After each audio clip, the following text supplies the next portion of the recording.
আসসালামু আলাইকুম। Hello viewers, কেমন আছেন সবাই? আজকে আমি শুরু করতে যাচ্ছি ইলাস্ট্রেটরের ১১তম টিউটোরিয়াল। আর এই ১১তম টিউটোরিয়ালে আমরা ইলাস্ট্রেটরের ইরেজার টুলের ব্যবহারটা কিভাবে করতে পারি সেটাই শেখার চেষ্টা করব। তো চলুন শুরু করা যাক। এই ইরেজার টুলের ভেতরে ৩টা টুল আছে। ইরেজার টুল কিবোর্ডের শর্টকাট শিফট প্রেস করে এটা দিলে আমরা ইরেজার টুল পাবো। যেহেতু ইরেজার টুলের ভিতরে ৩টে টুল আছে, তো এটা সামনে নিয়ে আসি। ইরেজার টুল, তারপরে এটা হচ্ছে সিজার, এটা হচ্ছে নাইফ।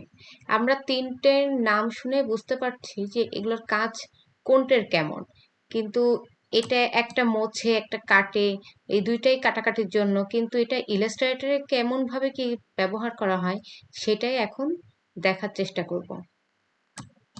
তো প্রথমে ইরেজারের কাজ, তো প্রথমে একটা শেপ নেই।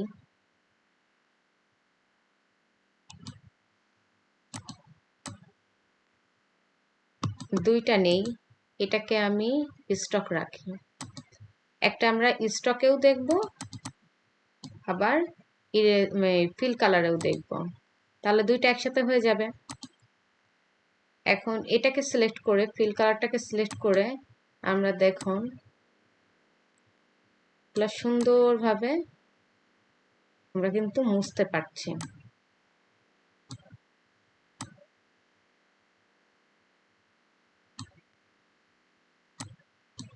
এটা হচ্ছে ফিল কালারের কাজ করলো। এখন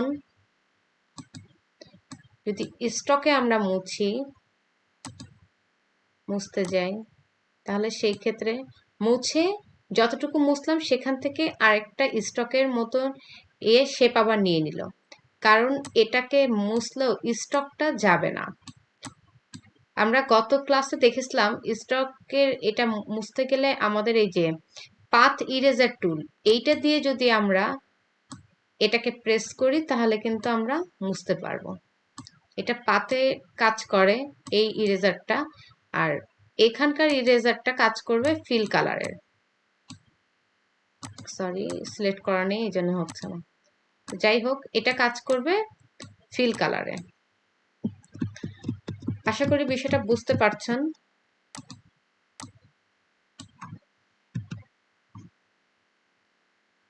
এখন আরেকটা জিনিস আপনাদেরকে একটু দেখাই, সেটা হচ্ছে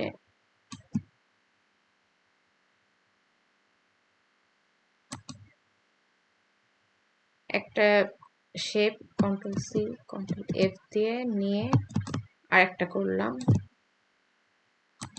এটার আমি কালারটা একটু পরিবর্তন করে দিই। দুইটা। এখন যদি কখনো এরকম কোনো ডিজাইন হয়, ডিজাইনে কাজ করতে হয়, বা এমন হলো যে কোনো একটা ইমেজকে ইমেজ ট্রেস করে আমরা নিয়েছি, কিন্তু চারিপাশে কিছু থেকে যাচ্ছে কালার বা যাই হোক, সেই কালারগুলো মুছতে গেলে আবার আরেকটা মুছে যাচ্ছে, তাহলে সেই ক্ষেত্রে যে কালারটা আপনি মুছবেন না সেটাকে আমরা কন্ট্রোল 2 দিয়ে ফিক্সড করে, যেটা আমরা মুছবো সেটাতে ক্লিক করে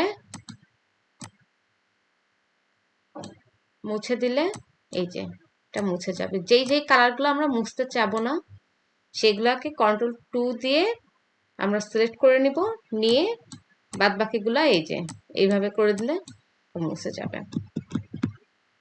আশা করি জিনিসটা খুব সুন্দরভাবে ক্লিয়ার হয়ে বুঝতে পেরেছেন। এখন আসি আমরা সিজার টুলটা, কিবোর্ডে সি প্রেস করলে সিজার আসবে। এটাকে আমরা একটু স্টক করে নিই, স্টক কালার করে নিই, স্টকটা একটু বাড়িয়ে নেই। এই যে সিজার হচ্ছে এখান থেকে ধরে, যদি আমি মনে করি এই অংশটা আমি রাখবো না, তাহলে ডিলিট, সেই অংশটা ধরে ডিলিট দিয়ে দিলাম। এখন মনে করি যে এই অংশটা রাখবো না এখানকার, তাহলে এখান থেকে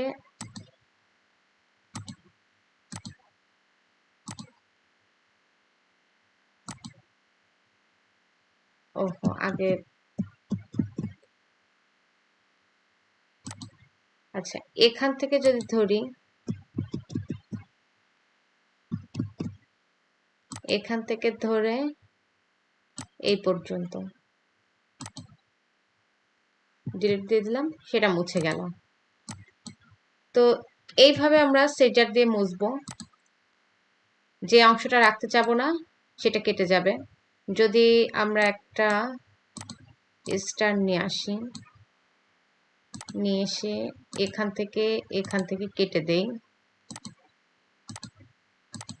এই যে সুন্দর এটা কেটে গেল।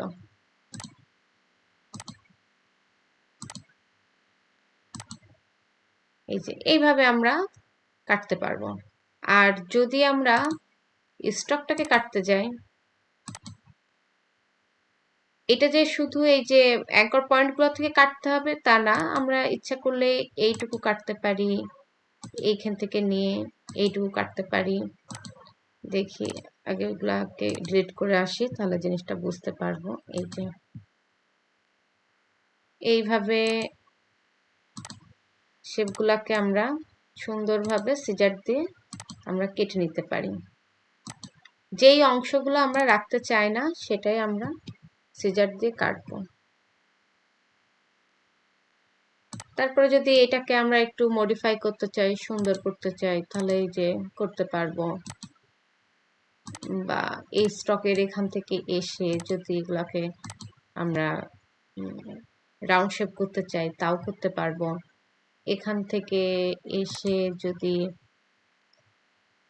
এটাকে বাড়িয়ে কমিয়ে দিতে চাই আমাদের ইচ্ছা মতো, তখন আমরা এরকম করে নিতে পারবো। আচ্ছা এগুলাকে এখন ডিলিট করি। এখন হচ্ছে নাইফ, এটার কি কাজ দেখি। একটা শেপ নেই, ও এখান থেকে স্টক এটা,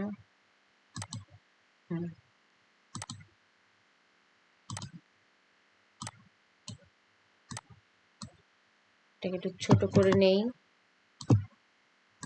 আর একটা শেপ নিলাম,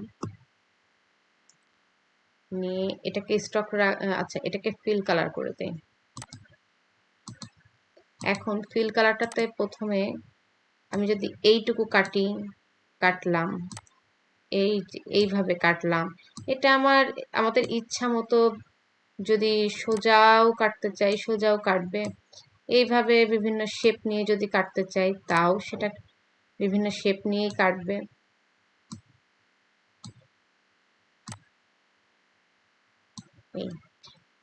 এখন এগুলো কিন্তু প্রত্যেকটাই আলাদা হয়ে গিয়েছে। আমরা চাইলে এগুলার সুন্দরভাবে আমরা কালারও এক একটা ধরে আমরা কালার পরিবর্তন করতে পারি, এবং দেখতে খুব সুন্দর দেখা যাবে যখন একটা স্টারের ভিতরে বিভিন্ন কালার দেখা যাবে, তখন সেটা দেখতে অনেক চমৎকার দেখা যাবে।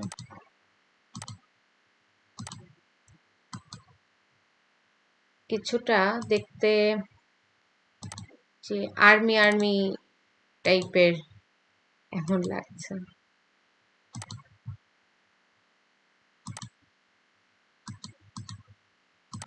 তো এইভাবে আমরা নাইফ দিয়েও আমরা যে কোনো একটা জিনিসকে আমরা সুন্দরভাবে কাটতে পারবো, একটা শেপকে কেটে এভাবে আমরা কালার পরিবর্তন করে দিয়ে একটু অন্যরকম করে একটা ডিজাইন তৈরি করে ফেলতে পারি। এখন দেখবো স্টকে কিভাবে কাজ করে। যদি এখান থেকে কাটলাম, এখান থেকে কাটলাম, এই দুইটা থেকে কাটলাম, তারপর দেখি এই যে আলাদা হচ্ছে, কাটছে, কিন্তু স্টকটা কিন্তু ঠিকই থেকে যাচ্ছে, কারণ এটা ফিল কালারে কাটবে। স্টকে কাটতে গেলে স্টকটা এভাবে থেকে যাবে।